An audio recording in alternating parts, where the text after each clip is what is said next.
October 4th, 1986, on his African print and pillow that his nursery coordinator made especially for him. And chubby lubby Osakwe, he's about still that little about 2 or 3 months old, looking beautiful as usual. And there he is with those piercing, probing, exploring eyes, taking a bite with his mommy while he looks. And there he is. Oh, how he loved to eat. But you can see the smile in his eyes and those hands that's about to pick up that food. Beautiful, precious. And reaching out with those hands. He started when he was a baby. He's always done that. The eyes are beautiful. And there. So I was sitting here 2 years ago, 2 summers ago actually, and at this time I was very emotional. I was crying, didn't really know what to do. That whole day was crazy, and I can actually remember it was, I think July 3rd when I got the news, or July 4th, one of those days. And I was just sitting here. I ran across the street from the IPFW dorms, and everything just seemed unreal. I found out my brother was killed, and I just didn't know what to really think. I was emotional. I was crying very bad. I ended up calling my parents, who at the time didn't know. My family had said that they seen information about on the news back in Detroit about a body being found in the Detroit River, and at the time nobody thought that it would end up being my brother. He and Nan was just two peas in a pod. Really, they did everything together. You know, they hung out together. That's why they were so close and tight-knit, because they had a lot of experiences together as children in Atlanta. So they were part of a nursery group that had a real strong nursery teacher. Her name was Olabayo, minister in our church, and she took very good care of them. She made sure that they learned, they studied, and I guess some of the things that she taught them,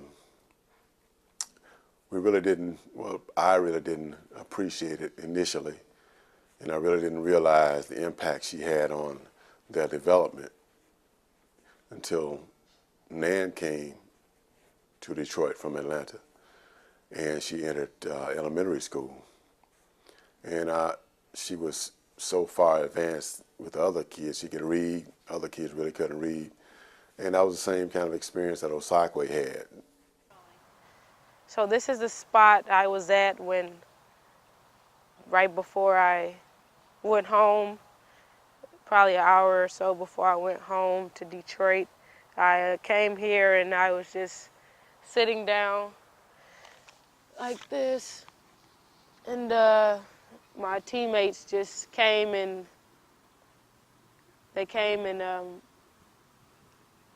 huddled around me to be supportive, give support to me.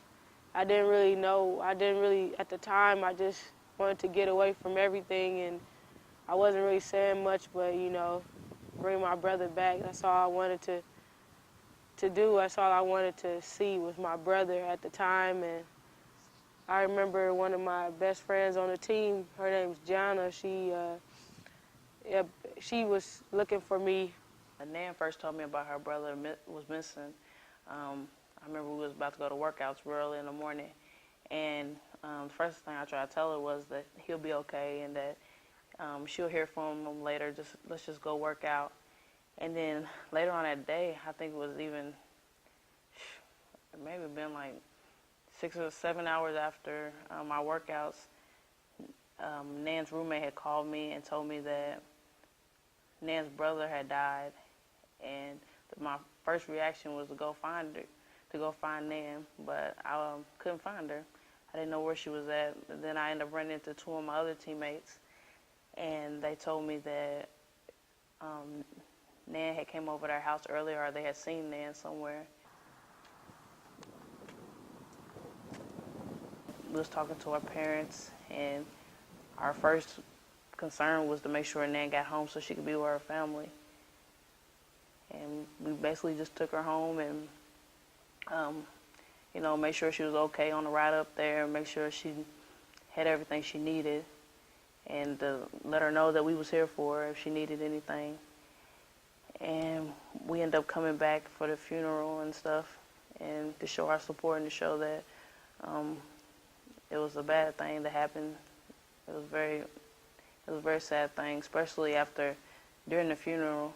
I remember the preacher talking about him and stuff, and I didn't really know him. I met him like once, and just by hearing the preacher, I could tell that he was a good person. And I kind of, not like I was jealous that I didn't get to meet him, but I really would have liked to meet him, to have met him, because of all the stuff that they were saying about him and how he was so much for his people, or just making black people better. And I agree with it, and I would have liked to have met him. His impact on nanyamka's life was one of he did keep her in check, because she could get out of hand sometimes. She would get, she was a little hyper kid, and he would always come through and he would be calm. I'd be like, she would, even as babies, she would go and hit him on his head, and he would just smile and laugh. She'd take his bottle and he'd smile and laugh. But let somebody else come up there and do that, he'd be ready to fight. And that's how he would be with her when she would come in the room and she, all hyped or running around crazy.